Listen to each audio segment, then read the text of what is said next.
নিজের চোখে দেখা কিছুদিন আগে একটা জানাজা পড়িয়েছে, খোদার কসম করে বলছে 6:30 ইন্তেকাল করেছে। হসপিটালের বিল দেনে বালা নাই, 4-4টা সন্তান, অ্যাম্বুলেন্সে ঘরে ঘরে আসবে, 1000-1200 টাকার বিল দেনে বালা নাই। কি বুঝলেন? ক্ষণস্থায়ী দুনিয়া। মুমিনের কম থাকলেও আমি বলি, কেউ যদি এসে বলে হুজুর একটু দোয়া করেন, খুব পেরেশানিতে আছি, আমি তার হাত চুমু খেয়ে বলি তোমাকে মোবারকবাদ, আল্লাহ তোমাকে ভালোবাসে। পেরেশানি তো মালিক দেয়, এই জন্য এটা রহমত মুমিনের জন্য। পেরেশানি দেয় যখন ফেরেশতারা বলে আল্লাহ চাইতেছে টাকা পয়সা চাইতেছে, বলে এটা কি? বলে ফাসেক, দে বিদায় কর, বিদায় কর। তার চাওয়া আছে, বিরক্ত লাগে, বিদায় কর, কি লাগে দে। আল্লাহ 10 কোটি দিয়েছে, 100 কোটি দিয়ে বিদায় কর।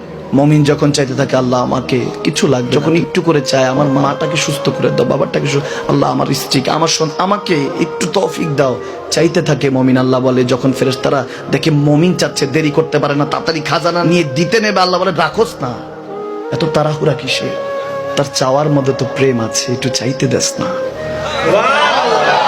থাকুক না মুমিন আর একটু পেরেশান, থাকুক না, থাকতে দেস না, একটু থাক, একটু থাক। পেরেশানিতে রেখে আল্লাহ মজা নেয়, মহব্বত নেয়, মুমিনের অন্তর থেকে খুশবু নেয়। আল্লাহর বড় মায়া, মুমিন যখন চায় আল্লাহ তখন মায়ার নজর নিয়ে তাকায়, হায় হায় আমার বান্দা, সুবহানাল্লাহ।